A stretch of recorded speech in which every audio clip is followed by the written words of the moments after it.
जय हिंद साथियों। Future warriors defence academy Deoghar में आपका स्वागत है। साथियों, आज हम लेकर के आए हैं सामान्य ज्ञान से संबंधित 20 महत्वपूर्ण प्रश्नों के बारे में, जो आगामी होने वाले आईटीबीपी किचन सर्विस और आईटीबीपी एनिमल ट्रांसपोर्ट के साथ साथ आईटीबीपी के द्वारा आयोजित सभी भर्ती परीक्षाओं के लिए अति महत्वपूर्ण प्रश्न है। तो चलिए शुरू करते हैं आज का पहला प्रश्न। साथियों, प्रश्न शुरू करने से पहले एक महत्वपूर्ण सूचना, जैसा कि आप लोगों को स्क्रीन पर दिख रहा है, फ्यूचर वॉरियर्स डिफेंस एकेडमी के द्वारा प्रतिदिन सुबह 11 बजे, कब? प्रतिदिन सुबह 11 बजे प्रतिदिन सुबह 11 बजे, कब? सुबह में 11 बजे मात्र 99 रुपए में आईटीबीपी का मेगा टेस्ट का आयोजन किया जा रहा है। जिन भी छात्रों को आईटीबीपी हर रोज प्रतिदिन आईटीबीपी का टेस्ट देना है, वह प्ले स्टोर से future warriors defence academy Deoghar को डाउनलोड करें और मात्र 99 रुपए, कितना? मात्र 99 रुपए जमा करके आप आईटीबीपी किचन सर्विस का मेगा टेस्ट दे सकते हैं। तो जिन भी छात्रों को आईटीबीपी किचन सर्विस का मेगा टेस्ट देना है, आईटीबीपी किचन सर्विस और एनिमल ट्रांसपोर्ट दोनों साथ में, जिन भी छात्रों को टेस्ट देना है वो 99 रुपए फ्यूचर वॉरियर डिफेंस एकेडमी के एप्लीकेशन पे 99 रुपए का जमा करें और हर रोज आईटीबीपी का टेस्ट दें। कब होगा? तो सुबह में 11 बजे होगा। आज का पहला प्रश्न है, लाडा लडी, कौन सा? लाडा लडी डैश एक लोक नृत्य है। लाडा लडी डैश का एक लोक नृत्य है। Option A Santhal, option B Garo, option C Bhil, option D Chakma. तो आप लोग को बताना है लाडा लडी कहाँ का एक लोक नृत्य है। तो लाडा लडी कहाँ का एक लोक नृत्य है? तो लाडा लडी भील का एक लोक नृत्य है। कहाँ का? भील का। ऑप्शन नंबर सी क्या हो जाएगा इसका? सही जवाब हो जाएगा भील। क्या चीज? भील। लाडा लडी भील जनजाति का एक लोक नृत्य है।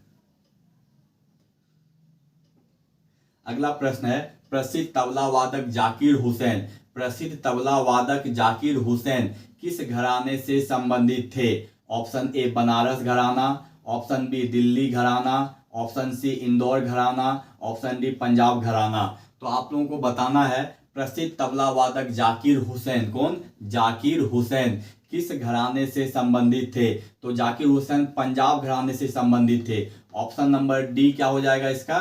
सही जवाब हो जाएगा। जाकिर हुसैन का संबंध पंजाब घराने से, किस घराने से है? तो पंजाब घराने से है।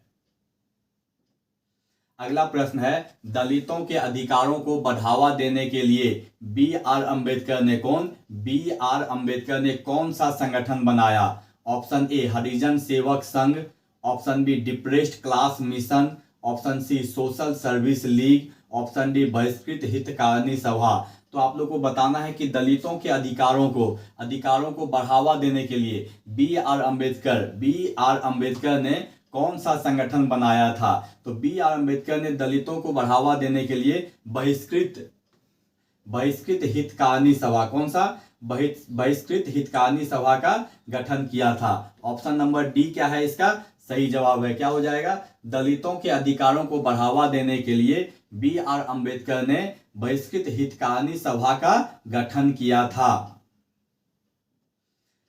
अगला प्रश्न है, नरेंद्र मोदी नवंबर 2024 में भारतीय प्रधानमंत्री नरेंद्र मोदी को सर्वोच्च राष्ट्रीय पुरस्कार डोमिनिका अवार्ड ऑफ ऑनर, क्या चीज? नवंबर 2024 में नरेंद्र मोदी को डोमिनिका अवार्ड ऑफ ऑनर से सम्मानित किया गया था। किससे?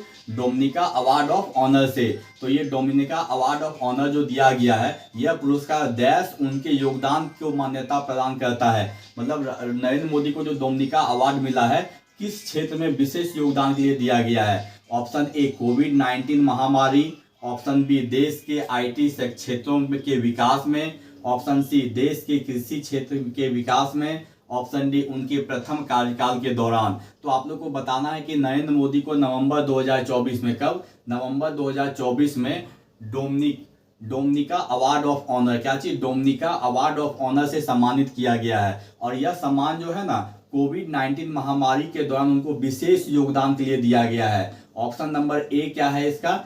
सही जवाब है। नरेंद्र मोदी को नवंबर 2024 में जो डोमिनिका अवार्ड ऑफ ऑनर दिया गया है, वो कोविड-19 महामारी के दौरान विशेष योगदान के लिए दिया गया है। अगला प्रश्न है, संविधान का कौन सा अनुच्छेद देश के किसी भी उच्च न्यायालय को रीट जारी करने का प्राधिकार देता है? कौन सा अनुच्छेद है जो देश के किसी भी उच्च न्यायालय को रीट जारी करने का प्राधिकार देता है? ऑप्शन ए अनुच्छेद 246, ऑप्शन बी अनुच्छेद 226, ऑप्शन सी अनुच्छेद 233, ऑप्शन डी अनुच्छेद 254। तो आप लोगों को बताना है कि संविधान का कौन सा अनुच्छेद है जो उच्च न्यायालय को रीट जारी करने का अधिकार देता है। तो अनुच्छेद 226 हो जाएगा। कौन सा? अनुच्छेद 226। ऑप्शन नंबर बी क्या है इसका सही जवाब है। अनुच्छेद 226 जो है ना वो उच्च न्यायालय को रीट जारी करने का प्राधिकार देता है।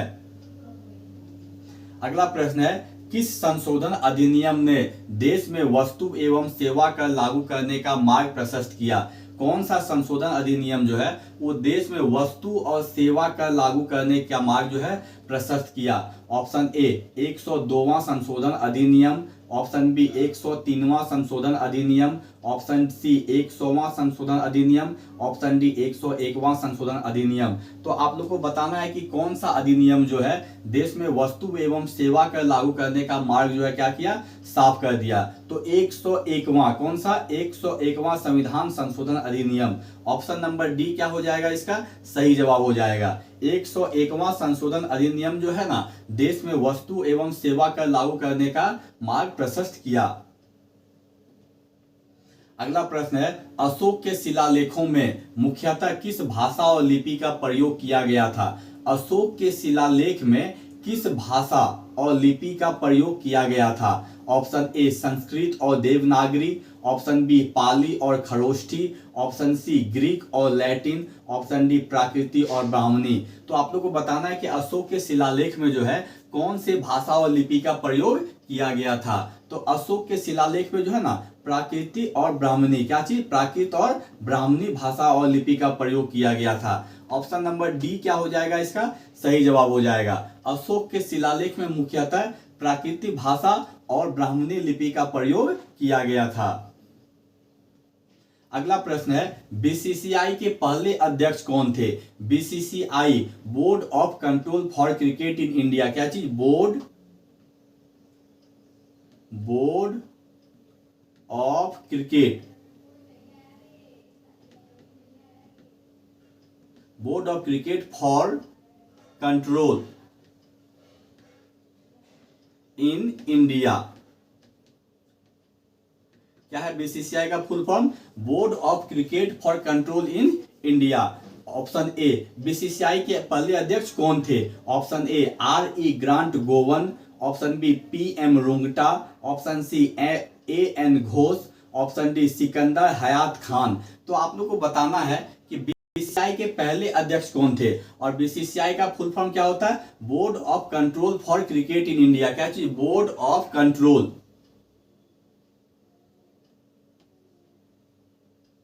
Board of control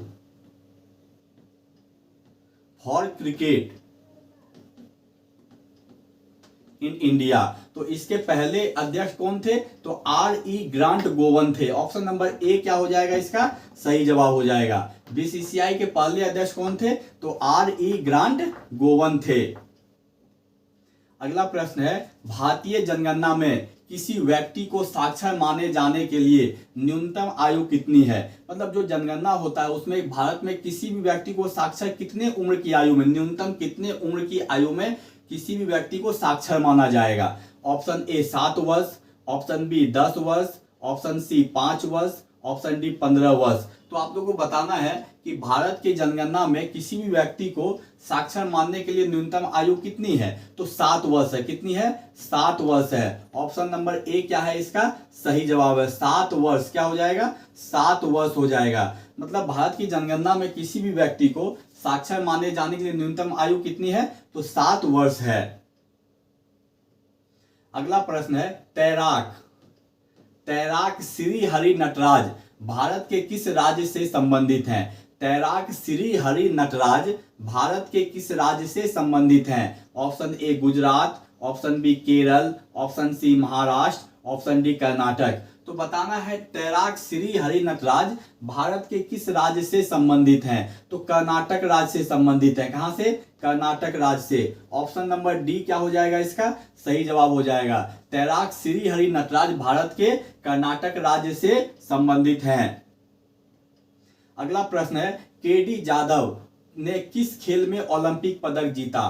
KD Jadhav ने किस खेल में ओलंपिक पदक जीता है? ऑप्शन ए भारोत्तोलन, ऑप्शन बी कुश्ती, ऑप्शन सी मुक्केबाजी, ऑप्शन डी निशानेबाजी। तो बताना है कि केडी जाधव जो है किस खेल में ओलंपिक पदक जीता है? तो कुश्ती में जीता है। किसमें? कुश्ती में। ऑप्शन नंबर ए क्या है इसका सही जवाब है। केडी जाधव ने कुश्ती में क्या है ओलंपिक पदक जीता है। अगला प्रश्न है निम्न में से कौन मगध के सिंहासन के लिए राजा बिंबिसार का उत्तराधिकारी था? निम्न में से कौन मगध के सिंहासन के लिए राजा बिंबिसार का उत्तराधिकारी था? Option A Chandragupta Maurya, option B Ajatashatru, option C Udayan, option D Ashok. तो आप लोग को बताना है कि इनमें से कौन जो है वो मगध के सिंहासन के लिए राजा बिंबिसार का उत्तराधिकारी था।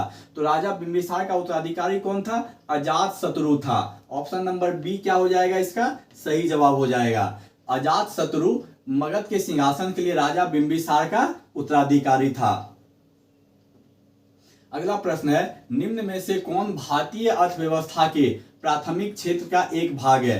निम्न में से कौन भारतीय अर्थव्यवस्था के प्राथमिक क्षेत्र का एक भाग है? ऑप्शन ए प्रसारण सेवाएं, ऑप्शन बी पशुपालन, ऑप्शन सी निर्माण, ऑप्शन डी रियल इस्टेट। तो क्या हो जाएगा भारतीय अर्थव्यवस्था के प्राथमिक क्षेत्र का भाग कौन सा है? तो पशुपालन। क्या हो जाएगा?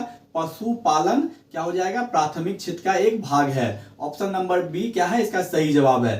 पशुपालन के साथ साथ कृषि, क्या चीज? पशुपालन के साथ साथ कृषि भी क्या है प्राथमिक क्षेत्र का एक भाग है। अगला प्रश्न है किस घटना के फलस्वरूप 1906 में मुस्लिम लीग का गठन किया गया? वह कौन सा घटना था जिसके फलस्वरूप 1906 में मुस्लिम लीग का गठन किया गया? ऑप्शन ए शिमला प्रतिनिधि मंडल, ऑप्शन बी मॉन्टेग्यू चेम्सफोर्ड सुधार, ऑप्शन सी बंगाल का विभाजन, ऑप्शन डी भारतीय परिषद अधिनियम। तो वह कौन सा घटना था जिसके फलस्वरूप 1906 में मुस्लिम लीग का गठन किया गया? तो मुस्लिम लीग का जो गठन था ना वो बंगाल विभाजन के फलस्वरूप। किसके कारण?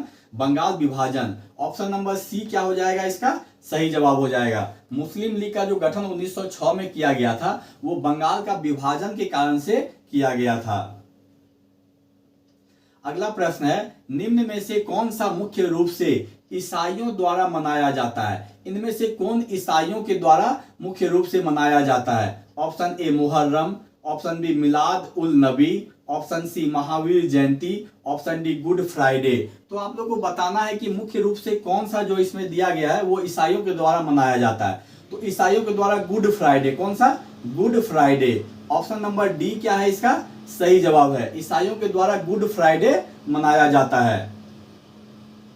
अगला प्रश्न है भारत के किस पड़ोसी देश का जनसंख्या घनत्व सबसे कम है? भारत के किस पड़ोसी देश का जनसंख्या घनत्व क्या है सबसे कम है?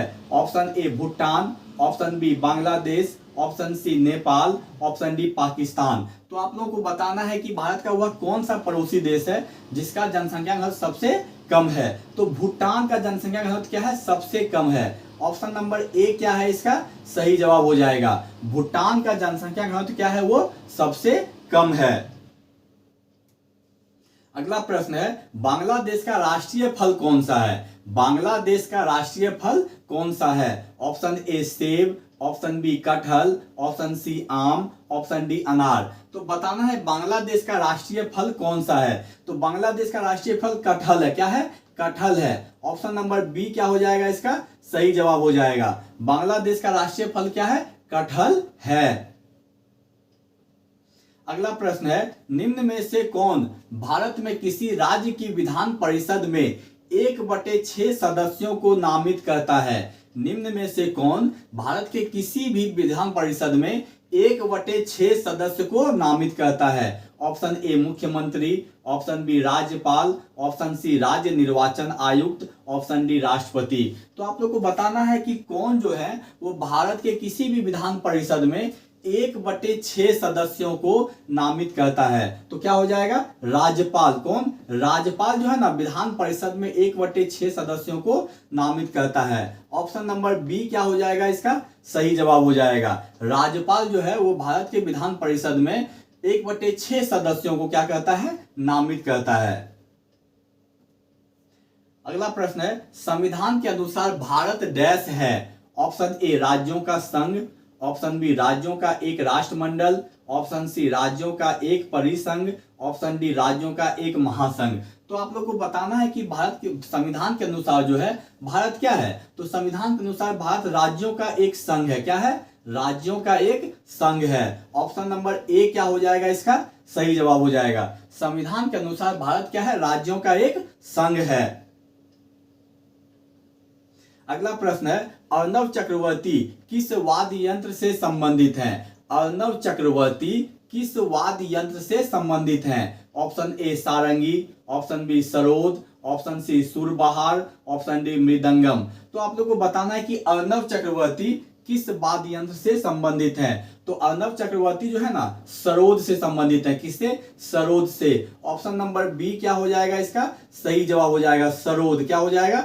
सरोद। अर्णव चक्रवर्ती का संबंध किससे है? तो सरोद से है।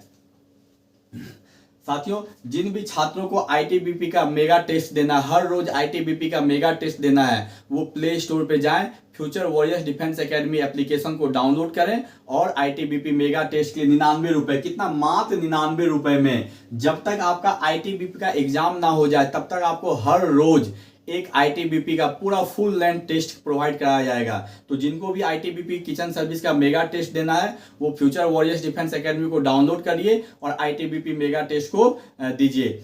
और जिन भी छात्रों को हमारा ये वीडियो आईटीबीपी का जो ये यूट्यूब पे जो क्लास चलाया जा रहा है जीके जीएस का, जिन भी छात्रों को अच्छा लगता है वो हमारे चैनल पे कमेंट्स करें, लाइक, सब्सक्राइब और शेयर करें। धन्यवाद।